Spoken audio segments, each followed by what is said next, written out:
있었습니다.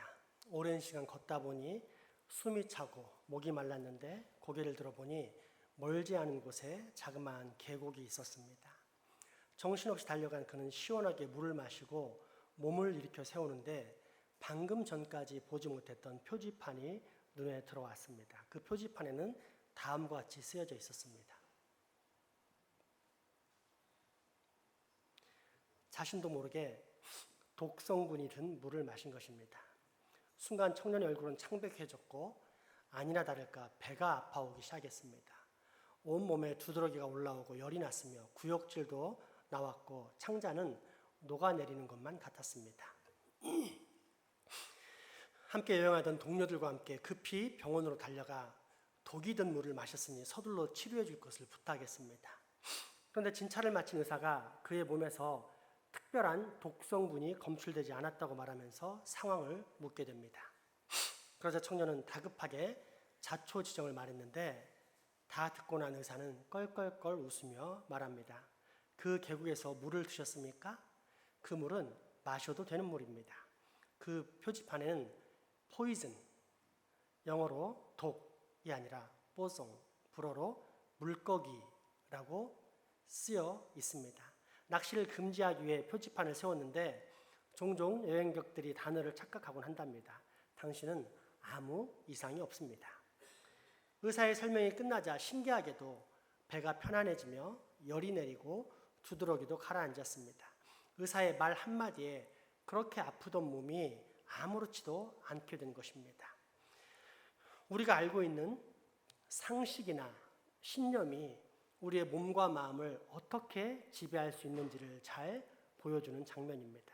그런 이유로 철학자들은 인식론에 관심이 많았습니다. 인식론이란 지식에 대한 이론으로서 쉽게 말하자면 우리는 어떻게 아는가, 또는 우리 자신이 인식할 수 있다고 어떻게 아는가, 또는 우리가 알고 있는 사실이 진실이라는 것을 어떻게 확신할 수 있는가 등을 다루는 학문입니다. 방금 예화처럼 나는 독을 먹었다고 확신했지만 그것은 착각이었고 실제로는 물고기가 헤엄치고 있던 물을 마셨던 것처럼 말입니다. 이때 인식론의 주체가 누구입니까? 당연히 사람, 지성을 가진 인간입니다. 그래서 사람들은 자신이 가진 이성을 통해 이 세상에 존재하는 원리나 가치, 의미 또는 진실을 파악할 수 있다라고 확신했습니다. 문제는 사람이 연약할 뿐더러 유한하다는 사실입니다. 나아가 더 확실한 성경을 통해 진단하자면 사람은 지, 정, 의가 완전히 타락하고 부패한 죄인이라는 것입니다. 그렇다면 이처럼 부족하고 유한한 존재가 과연 이 세계의 모든 원리, 의미와 가치와 진실, 곧 진리를 알 수 있을까요? 불가능합니다. 때문에 인본주의적 16세기의 르네상스와 18세기의 계몽주의에서 출발한 인간의 이성에 대한 확신, 곧 사람이 가진 자율적 이성으로 이 세상의 모든 문제를 해결하여 낙원으로 만들 수 있다는 유토피아적 환상은 깨어지게 되었고, 그로 인해 사람들은 이성에 대한 기대와 신뢰를 상실하는 비관론에 빠지게 됩니다. 문제는 이처럼 비관론에 빠진다 해서 사람이 삶의 가치나 의미에 대한 근원적인 희망마저 포기하지는 않는다는 것입니다. 그래서 다른 길을 찾는데 이미 실패한 이성 대신 비이성적인 영역에서 삶의 가치와 의미를 찾습니다. 그 방법이 흔히 말하는 동양적인 체험 또는 신비주의입니다. 서양의 이성은 실패했으니 동양적인 체험과 신비주의에서 우리의 삶의 가치와 의미를 찾자는 것입니다. 그리고 이처럼 이성을 떠나 비이성적인 영역에서 삶의 의미와 가치를 발견할 수 있다고 생각한 사람들은 그 신비주의적 체험을 위해 모든 것을 투자하는데 그 결과가 중독입니다. 멀쩡한 정신일 때보다 술에 잔뜩 취해 있을 때 훨씬 더 묘한 흥분과 더불어 몽롱한 즐거움을 누리고 소위 열반이라 부르는 해탈의 느낌을 맛볼 수 있기 때문입니다. 이렇게 시작된 체험주의 또는 신비주의는 반드시 더 큰 체험과 신비적 감각을 갈망할 수밖에 없게 되는데 그로 인해 발생한 결과가 1960년대 미국의 히피주의 문화로부터 시작해 현재 전 세계로 확산되어 수많은 젊은이들을 약물에 빠뜨리게 만든 마약 중독의 사회입니다. 정리하자면 이성에 대한 비관론에 빠진 인생들이 비이성적인 영역에서 삶의 의미와 가치 그리고 진실에 대한 갈망을 추구했는데 그곳에서도 여전히 갈망을 채우는 대신 잠깐의 진정제 또는 흥분제만 처방받았을 뿐 해결되지 않는 끊임없는 갈증 속에 빠져들었다는 것입니다. 자, 그러면 이제 우리에게는 희망이 없는 것입니까? 세상 사람들이 소위 이성의 영역에서도 비이성의 영역에서도 진리에 대한 갈망을 채울 수 있는 그 어떤 것도 발견하지 못했기 때문에 이제 우리에게는 더 이상 소망이 없는 것입니까? 아닙니다. 있습니다. 그게 무엇일까요? 절대자이신 하나님입니다. 상대적이고 유한한 이성에 의존하고 있는 그 모든 인간들을 창조하신 절대자 하나님, 그리고 그 하나님께서 이 세상의 모든 원리에 대해서 말씀해 주시는 이 성경에 대한 신뢰, 곧 성경에 기초한 올바른 이성입니다. 그렇게 어떤 사람이 이 세상에 대한 바른 인식, 삶과 온 천하 만물에 대한 진정한 의미와 가치와 진실, 즉 확실한 진리를 깨닫고 산다면 그는 반드시 절대자 하나님과 그 하나님께서 말씀하신 이 성경으로 돌아와야만 합니다. 왜냐하면 이 세상은 여호와 하나님께서 창조하신 세상이요, 성경은 그 모든 시작과 끝까지 정확히 계시하시는 하나님의 말씀이기 때문입니다. 오늘 본문은 바로 그 사실을 가르쳐 주시는 장면으로서 특별히 이 땅에 내려오신 하나님 예수 그리스도에 관한 말씀입니다. 오늘 본문 요한복음 2장 7절에서 10절까지 말씀입니다. 예수께서 그들에게 이르시되 항아리에 물을 채우라 하신즉 아기까지 채우니 이제는 떠서 연회장에게 갖다 주라 하심에 갖다 주었더니 연회장은 물로 된 포도주를 맛보고도 어디서 났는지 알지 못하되 물도온 하인들은 알더라. 연회장이 신랑을 불러 말하되 사람마다 먼저 놓은 포도주를 내고 취한 후에 낮은 것을 내거늘 그대는 지금까지 좋은 포도주를 두었도다 하니라. 아멘. 먼저 이 땅에 내려오신 하나님 예수 그리스도에 대해서 알아봅니다. 속된 표현으로 정의하자면 예수님은 세상에서 가장 재수 없는 사람이었습니다. 태어나 보니 구유입니다. 세상 어떤 부모가 자식을 짐승의 여물통에서 태어나게 합니까? 출산할 때가 다가오면 지극정성으로 반드시 안전하고 따뜻한 최고의 산부인과, 최고의 산후조리원에서 태어나게 합니다. 그러나 예수님은 짐승의 밥그릇인 여물통에서 태어나셨습니다.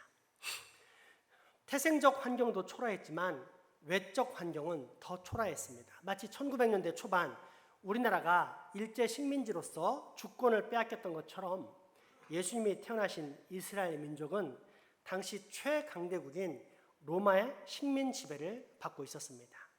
더불어 한 사람만 통제하면 그나마 나은데 중간에는 악랄한 통치자이자 지배자인 대헤롯이라는 분봉왕도 있었습니다.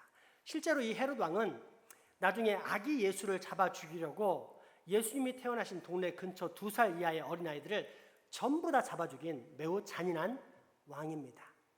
태어난 지 얼마 되지도 않은 아이가 사랑의 눈길을 듬뿍 받기보다 아무런 이유 없이 살기등등한 군인들의 눈초리를 받아야만 했던 것입니다. 그러니 예수님을 결코 운 좋은 사람, 재수 있는 사람이라고 말할 수는 없을 것입니다. 그런데 이 모든 것들을 상대적으로 훨씬 더 비참하게 만드는 것이 예수님의 본질입니다. 왜냐하면 예수님은 이 땅에 왕으로 오셨기 때문입니다. 마태복음 2장 1, 2절, 요한복음 18장 37절까지 10절의 말씀입니다. 헤롯 왕 때에 예수께서 유대 베들레헴에서 나심에 동방으로부터 박사들이 예루살렘에 이르러 말하되 유대인의 왕으로 나시니가 어디 계시냐? 우리가 동방에서 그의 별을 보고 그에게 경배하러 왔노라 하니 빌라도가 이르되 그러면 내가 왕이 아니냐? 예수께서 대답하시되 내 말과 같이 내가 왕이니라. 내가 이를 위하여 태어났으며 이를 위하여 세상에 왔나니 곧 진리에 대하여 증언하려 함이로라. 무릇 진리에 속한 자는 내 음성을 듣느니라 하신대. 아멘. 온 인류를 죄에서 구원할 만왕의 왕이심에도 불구하고 황금 궁전이 아닌 짐승의 구유, 찬양과 경배가 아닌 박해와 살해 위협 가운데 그 인생을 시작하신 분이 예수님입니다. 그뿐입니까? 12살 때 예루살렘 성전에 다녀오신 이후로 성경에 아버지 요셉에 대한 이야기가 안 나옵니다. 성장하던 어느 때인가 아버지 요셉이 죽은 것입니다. 때문에 예수님은 당시의 제도에 따라 그 집안의 장남으로서 동생들과 누이들 또 어머니의 생계를 책임졌습니다. 즉 청소년 어느 순간부터 예수님은 청년가장 또는 소년가장이 된 것입니다. 한창 보호받고 사랑받아야 할 시점에 아버지의 역할을 떠맡아 가족을 부양해야만 했고 그 삶의 무게란 결코 만만한 것이 아니었습니다. 이처럼 왕으로 태어나신 분이 고속도로처럼 쭉쭉 뻗은 길이 아닌 굽이굽이 험난한 비포장 도로 길을 걸어야만 했으니 속된 말로 예수님은 세상에서 가장 재수 없는 사람, 지지리도 복이 없는 사람이라 할 수 있습니다. 이런 예수님의 초기 인생을 우리가 실제적으로 이해하기 위해서 세계 지도를 펼쳐 다시 한번 살펴보겠습니다. 오른쪽 끝에 동아시아라고 기재된 글자 바로 옆에 우리나라 대한민국이 있습니다. 거기서부터 정반대쪽인 왼편 끝은 캐나다, 미국, 브라질, 콜롬비아 등의 나라를 포함한 아메리카 대륙이 있는데 그 사이 한가운데 서남아시아라고 기록된 것이 지금까지 우리가 들어온 예수님의 활동 장소인 이스라엘이 있는 곳입니다. 이 서남아시아만 지도로 따로 살펴보면 다음과 같습니다. 저 위쪽에 터키와 왼쪽으로 비스듬히 맨 아래쪽에 이집트 사이에 위치해 있으며 또 시리아와 요르단 옆에 있고 왼쪽으로는 호수같이 보이는 지중해를 끼고 있는 서쪽의 작은 해안 국가가 이스라엘, 예루살렘입니다. 다시 이 지도를 확대해서 이스라엘만 펼쳐서 어린 시절 예수님의 이동 경로를 살펴보면 다음과 같습니다. 지도 아래에 기재된 네게브 사막이란 글자 위 예루살렘이란 도시 바로 밑에 위치한 베들레헴이 예수님께서 태어나신 곳입니다. 그러다가 헤롯의 박해로 저 아래 애굽, 현대 지명으로 이집트까지 피난하셨다가 헤롯이 죽자 다시 이스라엘 땅으로 돌아오시는데 헤롯 일가가 무서워 저 위쪽 큰 글자로 기록된 레바논이란 나라명과 그 아래 이스라엘 평화라고 기록된 글자 사이에 위치한 갈릴리 지방의 나사렛이란 고향 동네에서 자라시는 것이 예수님의 사적인 사생애입니다. 그러다가 지난 주일에 배운 대로 12살 때 6월절을 맞이하여 예루살렘 성전에서 율법 교사들과 하나님 나라와 관계된 토론을 벌이신 후 다시 갈릴리 지방 나사렛 동네로 올라가서 30년을 사셨던 것입니다. 이 경로를 다시 정확하게 표시된 지도로 보자면 다음과 같습니다. 저 위쪽 갈릴리에서부터 베들레헴, 이집트로 피난 가시다가 다시 이집트에서 저 위 갈릴리 나사렛으로 살게 된 역사가 예수님의 초기 생애입니다. 자, 그렇다면 여기서 하나의 질문을 던지겠습니다. 이처럼 성경과 지도 그리고 실제 역사에도 기록되어 있는 예수님의 이야기를 자세히 소개하는 이유가 무엇일까요? 예수님은 사람이셨다는 사실을 전달하고자 함입니다.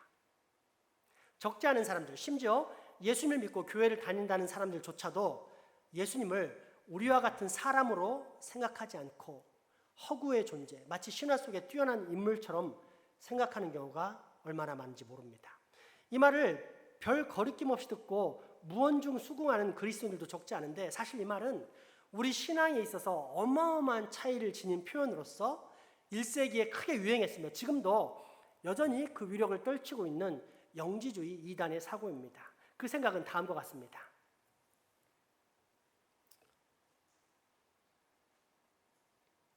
위대한 신은 결코 하찮은 인간의 육신을 입을 수 없다. 그러니까 인간의 육신을 입은 것처럼 보였을 뿐 예수님은 결코 이 땅에 사람으로 존재한 것이 아니다. 이는 마치 곰이 사람이 되었다는 단군 신화나 알에서 사람이 태어났다는 박혁것의 신화와 같습니다. 이런 신화 이야기가 나오면 우리는 매우 흥미롭게 잘 듣습니다. 문제는 그 다음입니다. 그 이야기가 사실이라고 여깁니까? 단군 완검이나 박혁거세가 실제 그렇게 태어났고 존재했던 인물이라고 여깁니까? 아닙니다. 허구적인 존재, 즉 그럴듯하지만 실제로 존재한 인물은 아니었다라고 확신합니다. 세상 사람들이 예수님을 바라보는 관점이 바로 이것입니다.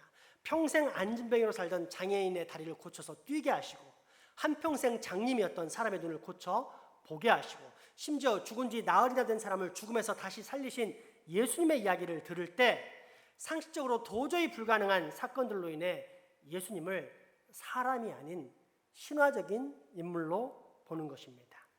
그러니까 예수님은 아픔과 눈물 속에 있는 낙심의 사람들에게 큰 감동과 소망을 주기 위해 만들어진 이상적인 모델, 허구적인 인물이지 실제로 이 땅에 존재한 사람이라고는 생각하지 않는 것입니다.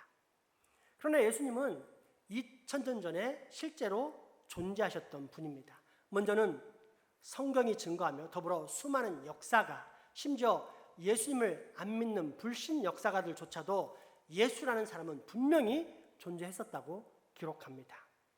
그러면 여기서 우리는 또 하나의 질문을 던져야 합니다. 그것은 예수님께서 왜 이 땅에 오셨을까 하는 것입니다. 왜일까요? 사람을 대표하기 위해서입니다. 첫째 사람인 아담의 범죄함으로 말미암아 모든 사람이 죄 속에 거하게 된 것처럼 둘째 사람인 예수님으로 말미암아 택함 받은 모든 사람이 하나님의 의 안에 거할 수 있도록 이 땅에 오셨습니다. 성경은 그 사실을 다음과 같이 분명하게 가르쳐 줍니다. 마가복음 10장 45절, 디모데전서 2장 4절에서 7절까지의 말씀입니다. 인자가 온 것은 섬김을 받으려 함이 아니라 도리어 섬기려 하고 자기 목숨을 많은 사람의 대속물로 주려 함이니라. 하나님은 모든 사람이 구원을 받으며 진리를 아는 데에 이르기를 원하시느니라. 하나님은 한 분이시요 또 하나님과 사람 사이의 중보자도 한 분이시니 곧 사람이신 그리스도 예수라.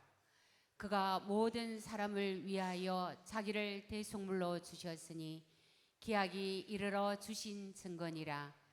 이를 위하여 내가 전파하는 자와 사도로 세움을 입은 것은 참말이요 거짓말이 아니니 믿음과 진리 안에서 내가 이방인의 스승이 되었노라. 아멘. 사람의 대표는 사람밖에 될 수 없습니다. 쉽게 비유하자면 어떤 음주 운전자가 교통사고를 내서 한 사람을 죽였고 그래서 경찰이 찾아왔더니 가해자가 자기 집에서 소중하게 기르는 수백만 원짜리 반려견이 있으니 이 개를 나 대신 데려가 교도소에 수감해달라고 주장하는 것입니다. 가능하겠습니까? 사람의 생명은 사람으로 대신할 수 있지 결코 그보다 덜 중요한 개나 고양이, 사자나 코끼리로 대신할 수 없습니다. 때문에 주님은 이 땅에 사람으로 오셨습니다. 죄로 인해 죽을 수밖에 없는 사람들을 구원하시기 위해 우리와 똑같은 사람이 되신 것입니다. 이것이 바로 왕이시지만 자기 목숨을 많은 사람들의 대속물로 주기 위해 이 땅에 오셨다는 우리 주님의 말씀입니다. 다시 한번 10장 말씀을 볼 텐데 마가복음 10장 42절에서 45절까지의 말씀입니다. 예수께서 불러 이르시되 이방인의 집권자들이 그들을 임의로 주관하고 그 고관들이 그들에게 권세를 부리는 줄을 너희가 알거니와 너희 중에는 그렇지 않을지니 너희 중에 누구든지 크고자 하는 자는 너희를 섬기는 자가 되고 너희 중에 누구든지 으뜸이 되고자 하는 자는 모든 사람의 종이 되어야 하리라. 인자가 온 것은 섬김을 받으려 함이 아니라 도리어 섬기려 하고 자기 목숨을 많은 사람의 대속물로 주려 함이니라.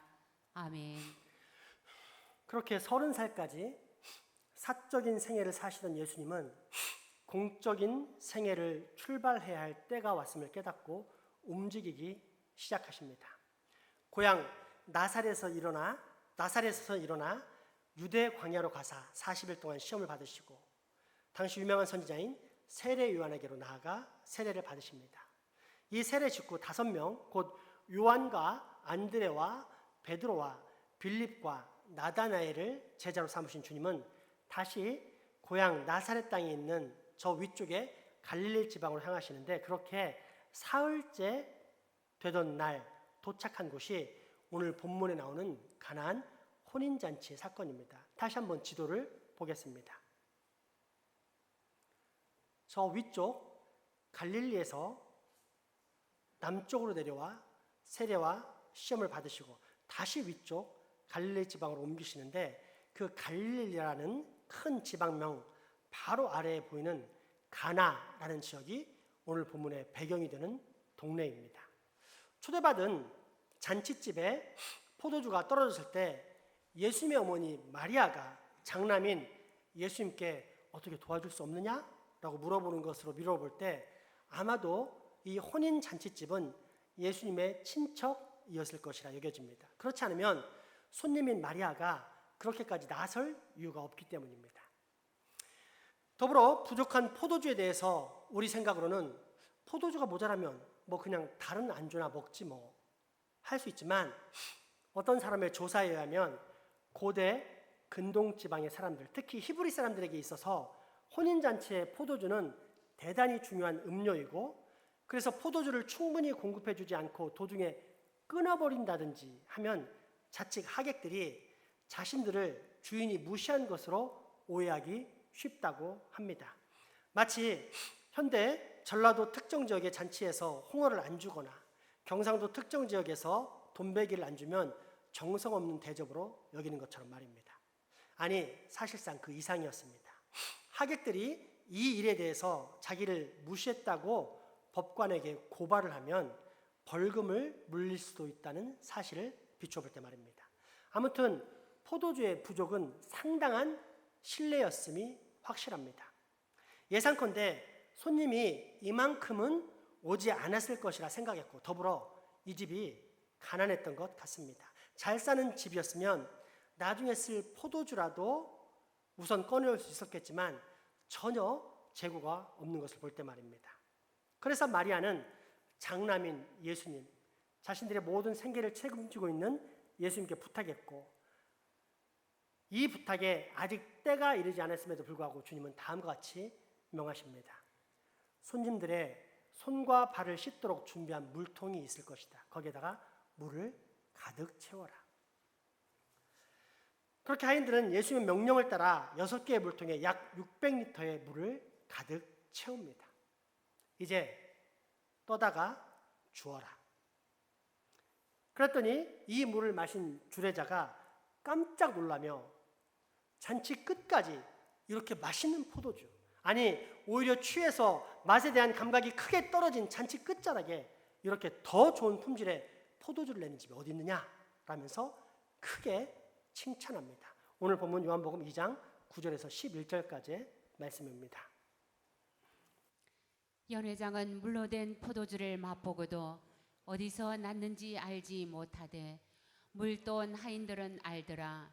연회장이 신랑을 불러 말하되 사람마다 먼저 좋은 포도주를 내고 취한 후에 낮은 것을 내거늘 그대는 지금까지 좋은 포도주를 두었도다 하니라.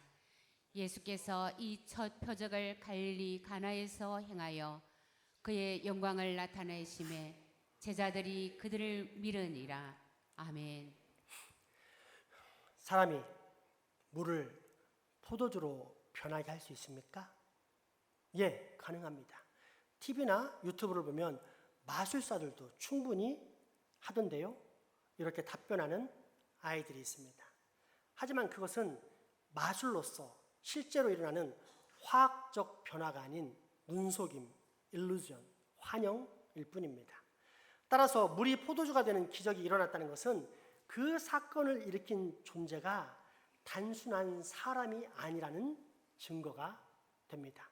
그렇다면 예수님은 어떤 분이란 뜻입니까? 신, 즉 이 세상 온 천지 만물을 창조하신 하나님이라는 뜻입니다. 때문에 요한복음은 예수님께서 일으키신 기적을 단순한 기적이라 하지 않고 표적이라고 지칭합니다. 상식을 초월하는 기적의 사건은 그 기적의 주인공이 사람이 아닌 살아계신 하나님임을 분명히 드러내는 표시라는 뜻입니다. 그리고 바로 이 기적 때문에 처음에 따르던 5 제자들이 예수님을 비로소 특별한 분으로 믿게 됩니다. 세상 그 어떤 사람도 물을 변화시켜 포도주로 만들 수 없기 때문입니다. 따라서 물이 변하여 포도주가 되게 한 기적은 결국 상식과 율법주의적 자기 신념에 물든 제자들에게, 잘못된 인식론에 빠진 제자들에게 초월적인 하나님의 존재를 확인시킨 하나님의 은혜의 사건임을 깨닫게 됩니다. 그러므로 이제 우리도 성경의 기적을 볼 때마다 표적으로 볼 줄 알아야 합니다. 상식을 초월한 사건은 단순한 기적이 아닌 표적, 즉 그 기적의 주인공이 하나님이라는 표시였다는 사실을 분명히 볼 수 있어야 합니다. 자, 그러면 예수님께서 평생 하반신 마비를 겪었던 안진뱅이를 고치신 기적은 무엇을 뜻합니까? 그렇습니다. 예수님이 단순한 사람이 아닌 신, 하나님이라는 표시입니다. 예수님께서 물고기 2마리와 떡 5개로 5,000명을 먹이고도 12바구니를 남기신 기적은 무엇을 뜻합니까? 맞습니다. 예수님이 하나님이라는 표시입니다. 죽어서 나흘이나 된 사람, 심지어 부패해서 냄새가 나고 있는 사람을 저 사망의 구덩이에서 건져내어 다시 살게 한 기적은 무엇을 뜻합니까? 맞습니다. 예수님이 이 세상의 삶뿐 아니라 저 세상의 죽음까지도 통치하시는 하나님, 즉 온 천한 만물, 심지어 이생과 죽음 넘어 저생, 보이는 세상과 보이지 않는 모든 세상을 다스리시는 만화의 왕이라는 사실을 분명히 보여주는 표시입니다. 그리고 이것이 바로 우리가 믿고 따르는 기독교, 그리스도교입니다. 사람으로 이 땅에 오셨지만 그 본질은 참 하나님이신 분, 참 하나님이시자 참 사람으로 오사 우리 대신 죽음으로써 그 모든 죄악의 저주와 사망으로부터 우리를 구원하신 하나님. 우리는 바로 이 유일한 길, 즉 오직 예수 그리스도를 믿는 믿음을 얻고 생명을 얻는 진리의 종교를 따르고 있는 것입니다. 그렇다면 여러분, 여기서 마지막 질문을 드리겠습니다. 그 질문은 다음과 같습니다. 함께 읽겠습니다. 여러분은 지금 오직 예수, 즉 분명한 사람이자 동시에 분명한 하나님이시었던 이 예수 그리스도를 온전한 구주로 믿습니까? 아멘. 믿습니까? 아멘. 믿습니까? 아멘. 다시 한번 읽어보겠습니다. 여러분은 지금 오직 예수, 즉 분명한 사람이자 동시에 분명한 하나님이셨던 이 예수 그리스도를 온전한 구주로 믿습니까? 아멘. 믿습니까? 거짓말입니다. 진짜 믿는다면 그렇게 살 수 없습니다. 여러분은 지금 명확하게 거짓말하고 있습니다. 왜 그런지 아십니까? 이성에서, 하나님을 떠난 이성에서 진리를 발견하지 못하고 비이성의 영역에서도 진리를 발견하지 못한 사람들은 좌절하여, 그러나 좌절한 채로 살 수 없기 때문에 자기만의 틀을 만들어 그 틀 안에서 만족하며 살기로 결심했는데 그 틀의 이름이 편안과 풍요입니다. 성경 이야기를 들면 바알과 아세라, 다산과 풍요의 신입니다. 여러분, 그 편안과 풍요의 신을 초월해서 하나님을 믿고 있습니까? 그렇다면 이런 모습으로 신앙생활을 할 수 없고 이런 자세로 예배를 드릴 수가 없습니다. 불가능한 일입니다. 불가능한 일입니다. 그리고 하나님을 내 틀 바깥에서 필요할 때만 초대하는 아주 죄악되고 추잡한 일을 아무 거리낌 없이 살고 있는 우리가 과연 진짜 예수님을 구주, 나의 구원자이자 내 인생의 주인, 나를 온전히 통치해달라고 소망하는 그분이 될 수 있을까요? 여러분은 지금 차라리 몰랐더라면 좋았을 뻔한 죄악을 계속 반복해서 지금도 짓고 있는 것입니다. 하나님의 통치를 받는 사람은, 예수님을 구주로 믿는 사람은 반드시 하나님의 뜻대로 하나님의 말씀을 따라 사는데 그 말씀보다 내 생각이, 내 기분이, 나의 신념이 훨씬 더 중요한 그런 종교생활, 과연 이것이 하나님이 받으시는 신앙일까요? 여러분, 더 늦으면 죽습니다. 빨리 돌이켜야 삽니다.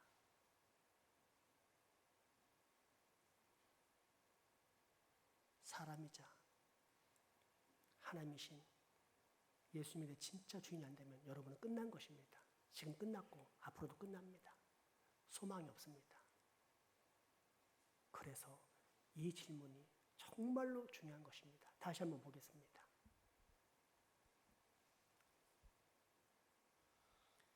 여러분은 지금 오직 예수, 즉 분명한 사람이자 동시에 분명한 하나님이셨던 이 예수 그리스도를 온전한 구주로 믿습니까?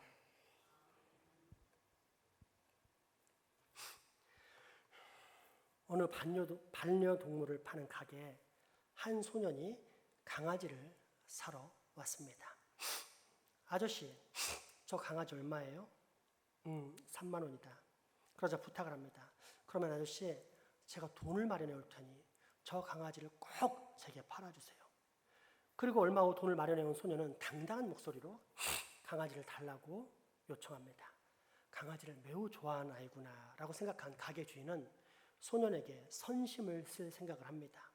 왜냐하면 소년이 사고 싶은 강아지는 다리 하나를 저는 장애견인 강아지였고 그것이 그 강아지를 저렴하게 파는 이유였기 때문입니다. 얘야, 너는 정말 강아지를 좋아하는 것 같구나. 그래서 말인데 내가 같은 값에 저기 있는 튼튼한 강아지를 대신 줄까 한다. 그러니 저 강아지로 가지고 가려무나. 그런데 뜻밖에도 소녀는 여전히 처음의 강아지를 달라는 것이었습니다. 아니 왜? 다리를 줬는데도? 예, 저도 알아요. 의아했지만 어쩔 수 없이 주인은 다리 저는 강아지를 아이에게 주었습니다. 그리고 다음 순간 곧바로 그 이유를 알아차렸습니다. 강아지를 품에 안고 매우 기뻐하면서 가게를 떠나는 그 소년 역시 한쪽 다리를 절며 걷는 장애의 아이였기 때문입니다. 그 뭉클한 모습의 주인은 가슴이 찡해옴을 느꼈습니다. 아무런 흠도 티도 없이 거룩하고 완전하신 하나님이시지만 죄악의 짐과 사탄의 굴레로 끔찍한 고통의 신음 속에서 절름발이 인생을 사는 우리를 구하시기 위해 이 땅에 내려와 똑같이 절름발이 인생을 경험하신 분이 우리 주 예수 그리스도입니다. 나와 똑같은 사람이 되어 똑같이 인생을 짐을 지고 절뚝거리며 그 연약한 우리 인생의 모든 고통을 친히 다 짊어지신 분. 그리고 이런 나를 당신께서 대신 죽으심으로써 완전한 구원으로 이끄신 분. 사람이자 하나님이신 유일한 구주, 바로 이 구주가 우리가 믿는 유일한 하나님 예수 그리스도입니다. 그러니 이 놀라운 은혜를 입은 우리가 이 땅에서 어찌 감사와 찬양, 경배와 영광을 올려드리지 않을 수 있겠습니까? 그렇습니다. 바로 그 이유 때문입니다. 바로 그 이유 때문에 이 주일, 주님의 날, 곧 우리가 주인님이라고 부르는 이 날에 우리는 죄악의 종이 되어 쾌락의 노예나 허무한 인생사에 굴복하지 않고 오늘도 이 예배의 자리에 나와 우리의 주님 예수 그리스도 삼위일체 하나님께 경배와 찬양, 감사와 영광의 예배를 드리고 있는 것입니다.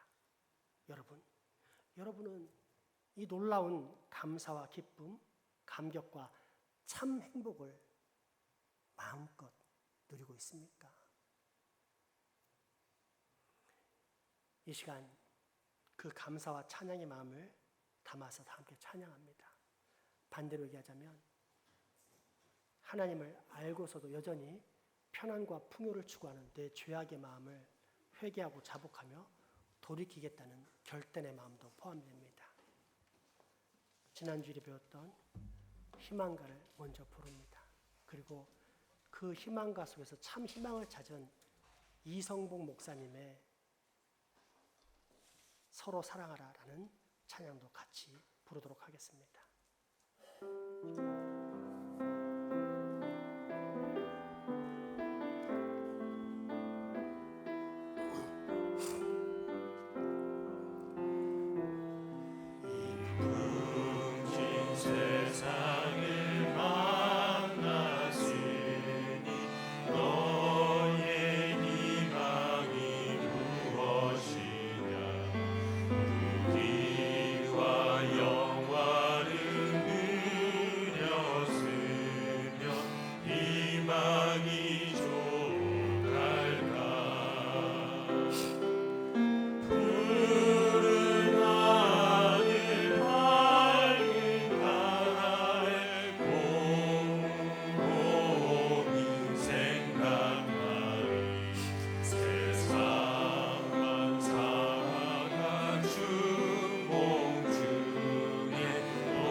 잠깐 제가 메시지를 전하겠습니다. 다시 한번 이 노래를 부를 텐데 여러분 예수 그리스도를 구주로 믿고 그분을 나의 주인이자 왕으로 모신다면서 우리가 딱 이렇게 살고 있지 않습니까? 편안과 풍요, 다산을 추구하며 살고 있지 않습니까? 그것 죄악이라고 여러분 빨리 깨달으셔야 됩니다. 그래서 그 모습을 회개하고 돌이키겠다라는 회개 결단을 이 노래를 담아서 하나님께 드리도록 하겠습니다.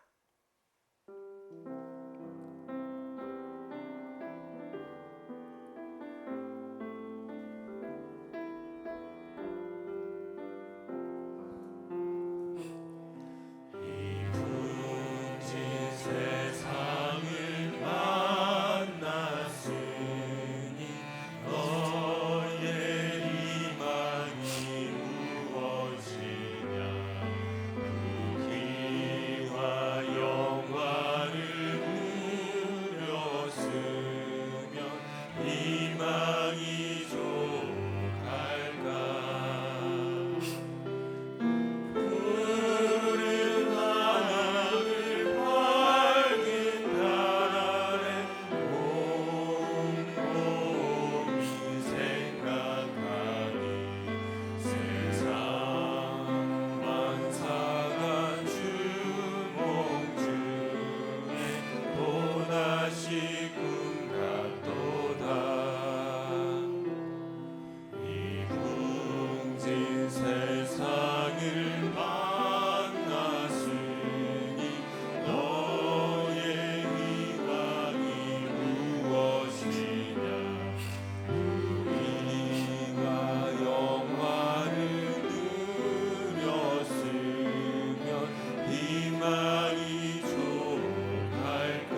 불쌍한 사람들이 누구냐면 교회 다니는 불신자들입니다.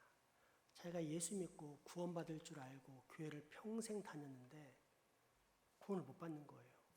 그런 사람들은 안수집사, 장로, 권사, 전도사, 심지어 목사가 될 때 할지라도 세상에 나가면 그리스도의 흔적, 향기가 없습니다. 음주, 가물을 즐기고 도박을 사랑하며 음란한 상황을 즐기기를 좋아합니다. 한두 번은 사람은 죄인이기 때문에 그럴 수 있습니다. 그런데 그것이 지속되면 자기가 그리스도인이 아니라는 증거가 됩니다.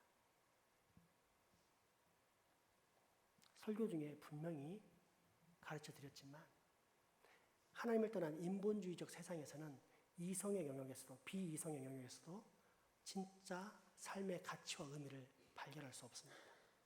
그래서 찾는 것이 사람들이 자기만의 틀을 만들어 놓고 그 틀이 있어야 안전하거든요. 그 틀의 이름이 편안과 풍요입니다. 그리고 그것은 창세 이래 지금까지 계속 유지되어 왔던 우상 숭배, 바알과 아세라 숭배입니다. 예수를 믿는다고 하면서 계속 그 우상 숭배에 빠져 있는데 과연 그가 그리스도인일 수 있겠습니까? 그래서 진짜 삶의 의미를 발견한 사람은 하나님께로 돌아온 사람입니다. 피조된 자기 자신을 만드신 하나님, 그 하나님께서 가르치신 삶의 규범, 진리, 그리고 그 안에서 영원한 만족을 깨달은 사람입니다. 그 사람 중에 한 분이 우리의 신앙 선배 고 이성봉 목사님이십니다. 그분이 이 노래를 그리스도인들에게 소망을 주기 위해서 개사해서 만들었는데 여기에 기독교에 참 의미가 있습니다. 이 찬양을 함께 부르겠습니다.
어떤 갈등의 상황이 있을 때 미움과 증오와 다툼과 분열을 일으키는 것은 사탄의 앞잡이요, 사탄의 무리입니다.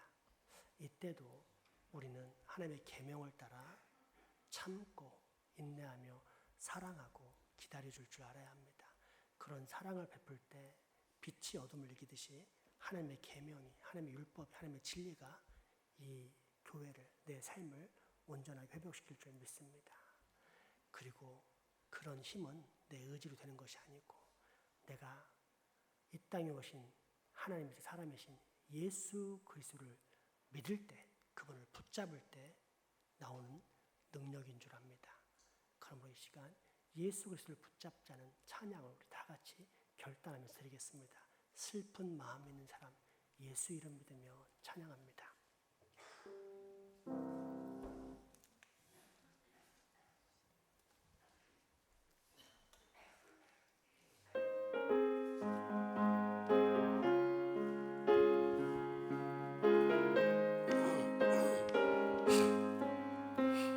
슬픈 마음 있는 사람 예수 이름 믿으며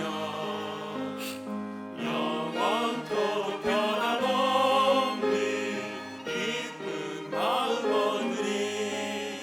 예수의 이름은 세상의 소망이요 예수의 천국의 기쁜 일세 거룩하신 주의 이름 너의 방패 삼으라. 환난 시험 당할 때에 주께 기도드려라.